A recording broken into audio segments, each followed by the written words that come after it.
One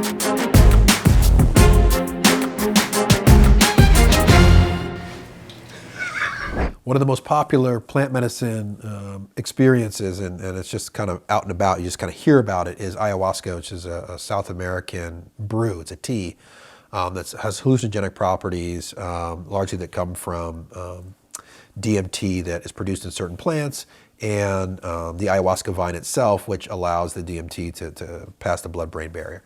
And ayahuasca is a 4 to 7 hour experience.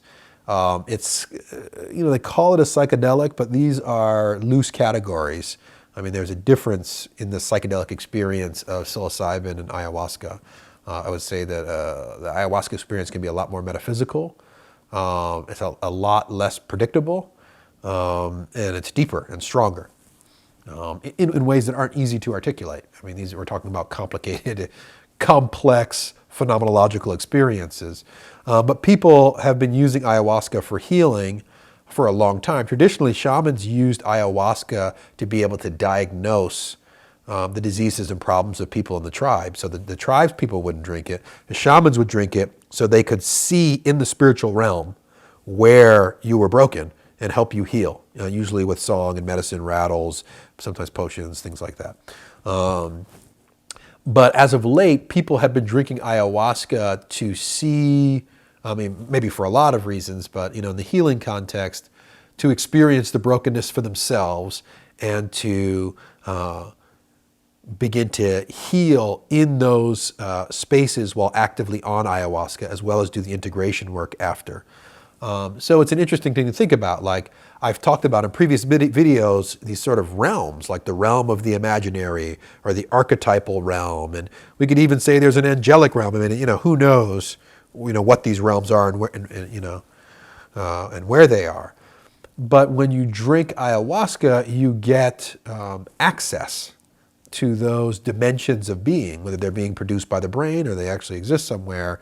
You're there. Nobody questions that. Michael Pollan, who everybody trusts, I've never met the man, wrote a great book, so everybody's like, we believe him. But there are these spaces that you can go. And so if you think about that, that means ayahuasca is giving you access to what I'll call the realm of the psyche. I don't limit that to the brain, but what I call the realm of the psyche, like what's going on in there, quote unquote. And you can also maneuver in there and change things in there and ask for things in there and get clarity about what's in there.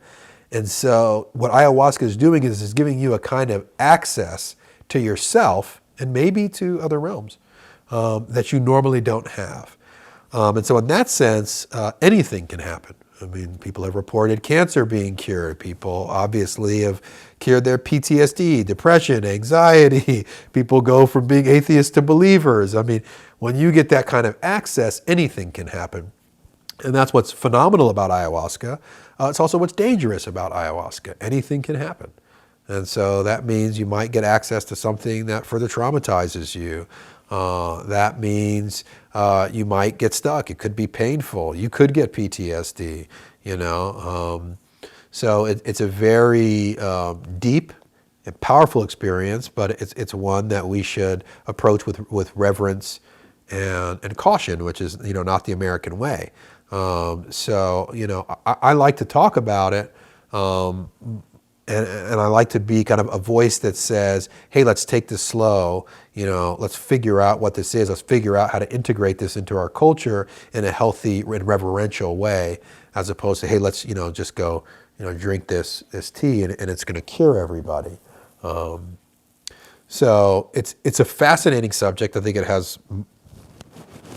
breaks into many domains. It's interesting to think about it in terms of recovery, that you could use this powerful, hallucinogenic brew to heal from a lifelong addiction. It's happened many times. I know plenty of people personally that have done that. It's not addictive. So there is absolutely no risk in terms of being addicted to ayahuasca. It's not an experience a person is going to want to have every day, and you don't build a tolerance to it. So the risk factors are more around PTSD, and the benefits are unpredictable, but there. They're unpredictable, but they're there.